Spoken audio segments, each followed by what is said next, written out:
Hey guys, it's me, John Avenger, once again, and welcome to another Black History Month review slash low rated movies month. And this is the sequel to the Beverly Hills Cop franchise, the first one. And this is a really underrated sequel because I've seen the ratings it got on IMDb and Rotten Tomatoes, and it got kind of unfavorable reviews, but I don't care. It's a fun sequel. Beverly Hills Cop 2. A very worthy sequel. It's definitely a different film because it got a different director. You got Tony Scott, may he rest in peace. You know, the brother of Ridley Scott. He did a lot of fun movies back in the day. You know, he was a really good director. I don't know why he took his life. It's just sad, man. But he did a good job here with this sequel. He delivered a fun, funny action comedy with with Eddie Murphy coming back. You got most of the cast back from the first film except for Bronson Pinchot and some of the side character, the girl from the first film. But you got a lot of new faces too in the mix. You got Jurgen Prochnow, he plays the villain in this movie. I remember him. You have Bridget Nielsen, Sylvester Stallone's ex-wife from the '80s. She's one of the villain female characters in the film. You got Alan Garfield. He's a new character as well. And then you have, of course, the returning cast: Judge Reinhold, John Ashton, and Paul Reiser, and of course Eddie Murphy himself. I think this is a funny movie. This is just as funny as the first film. Like Eddie Murphy is still at the top of his game. This is in the late '80s. You know, this was at the or near the end of the of his '80s career, and it's the start of the '90s, which he went into a different direction. He went more family friendly, but here in the '80s, he's still hardcore. This is still an R-rated movie. It's still funny as hell. I remember the scene when he first sees Bridget Nielsen, and he's like, "Damn, that's a tall bitch." That was funny, and also the scene where he has this little paper bag and he says that it's a bomb and it can go off at any minute. That's a really funny scene as well. He still, rips on these two guys, Judge Reinhold and John Ashton. They still have the good chemistry from the first film, so it's not missing here. And this is a rare comedy sequel that doesn't suck. Nowadays, where we have sequels like freaking Zoolander 2 and underwhelming sequels like Dumb and Dumber 2, some people were mixed on it, some people didn't care for it, or like Son of the Mask. This is so much better. This is a sequel that actually is just as funny as the first film. And the critics gave it like a 40 something percent, and IMDb is like a 6, so it's a decent rating, but it should be higher. It's funny. It's not a bad comedy at all, and it doesn't lose its tone. Like some comedy sequels, what they do wrong is that they miss the whole point of the first film, and they either want to copy the first film, like they do with Hangover 2, or they take a different approach and it doesn't work. Like they try to either go in a new direction and it doesn't feel like a comedy, like they did with Hangover 3, that it became a thriller instead of a comedy. But here it just maintains its tone. It's still funny. It's still R rated. It doesn't go to PG-13. None of the films did that, which is great. And let me just read the back for you. The heat's back on, and Eddie Murphy is cool as ever in this sizzling smash hit sequel to Beverly Hills Cop. Axel Foley is back where he doesn't belong. He's going deep, deep, deep undercover into the chic wilds of Southern California, unleashing his arsenal of blazing gunfire and rapid fire gags against a gang of international mutians smugglers. Back to a Judge Reinhold and John Ashton as Murphy's crime busting sidekicks, and Top Gun's director Tony Scott keeps the pace fast, furious, and funny. And I agree with that. He has a different style, but it fits for this movie. It's still as funny as the first one, like I said. It's got a sense, it has a sense of humor that is aged well. This is from 1987. I was a little kid when this came out. And also, there's a scene I think at the Playboy Mansion as well that Eddie Murphy's having fun in the pool.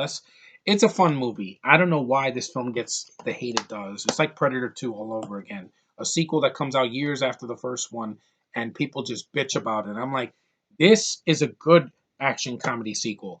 I would take this over Ride Along 2 any day. Kevin Hart to me has never been funny. Eddie Murphy has been funny for decades. Even when he's fumbled, he still comes back and makes a good movie eventually. And he's been funny for decades, like since the '80s, from the '80s until the 2010s. So Kevin Hart's going to be a phase, and he'll disappear by the next decade. Eddie Murphy, I know he can make a comeback. There's still some comedy left inside of him. I know there is. I mean, Robin Williams was funny well into his last days on Earth in the 2010s, but you know If you still got it, you got it. And I think Eddie Murphy he's got it in this film. It's just as funny as the first one. It has a good pacing, good action sequences, a much better villain than the first film because I actually remember Jurgen Prock now. I don't remember the villain in the first film. Not much for features. It just has a featurette, a deleted scene, a music featurette, and a new exclusive cast interviews. No commentary like the first one, but what can you do? I still wish this would get like a special edition that has like a commentary with Eddie Murphy. I know not with Tony Scott because he's no longer with us, but hey, RoboCop 2 is getting a nice Blu-ray in March. So I think this Shout Factory should get a hold of either this film or the third film or some other films like comedy sequels that have never gotten any features because it could be done. This film has a few, but it should have gotten more. I would have liked to hear a commentary with Tony Scott and with Eddie Murphy, explaining, their thoughts on the film and how, the reception it got, kind of the mixed reception it got from the first film. Because the first film was nearly universally praised when it came out. Critics loved it and it did well. And it shot Eddie Murphy to superstardom because he was already a hit. He already had a hit with 48 Hours, but the first Beverly Hills Cop really put him on the map. And then the sequel came out a few years later, and they were like, it's not as good as the first one. I still think it is. I still think the first one's the best, but this is an underrated sequel. It gets shit that it doesn't deserve from critics. They were expecting it to be like The Empire Strikes Back. Not every sequel can be that. I'm sorry. Or this. You know, sometimes a sequel could be a fun sequel that it doesn't deteriorate the first one, like Independence Day Resurgence. That is when the sequel does it wrong, and it does it for all the wrong reasons. And this movie at least has some heart to it. It has some laughs. It's got good action, good performances. It's short. It's only 102 minutes. It's not 2 hours long, like these stupid Tyler Perry comedies or movies that whatchamacallit, that Seth MacFarlane does. That they're like Ted is like over 2 hours. I'm like, why? A Million Ways to Die in the West. Why is that movie 2 hours? Why? How many jokes can you put into 2 hours? I'm sorry, you can't do that. Here, an hour and 42 minutes. It's close to 2 hours, but it's not. And with the end credits, it's like an hour and 39.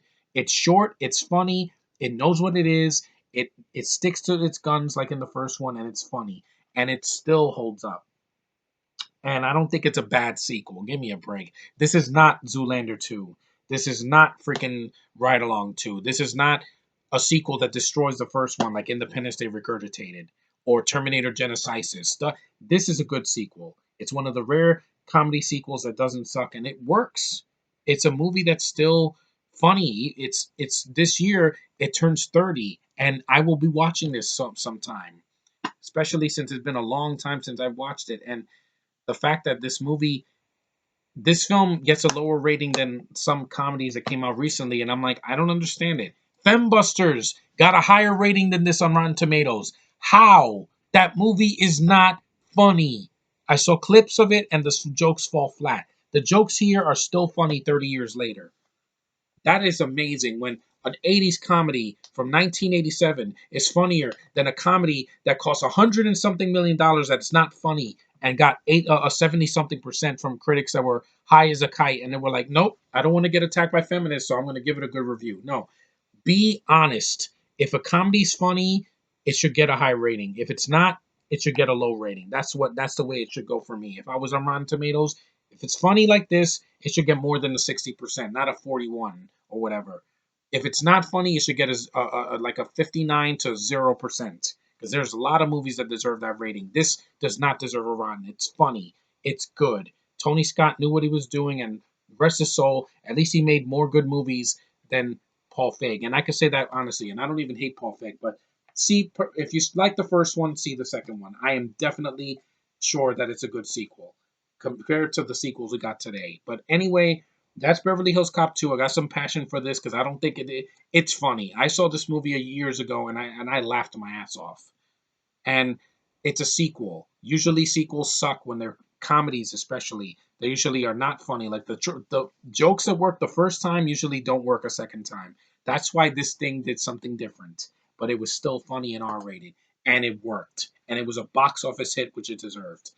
Anyway, that's Beverly Hills Cop 2, an underrated sequel that I like, and I think it's just as enjoyable as the first. So that's my review of it. Next time, any flaws? Well, there are some characters that kind of don't do anything, and I did miss Bronson Pinchot, but I'll get to that when I get to the third one, which I also think is pretty underrated. I know next time I'll be reviewing Beverly Hills Cop 3, which a lot of people give it shit, but I liked it because it took a new approach, and the premise, I enjoyed the premise, but I'll get to that one soon. Anyway, thanks for watching. Thanks for liking, subscribing, and commenting on my videos. You guys are awesome.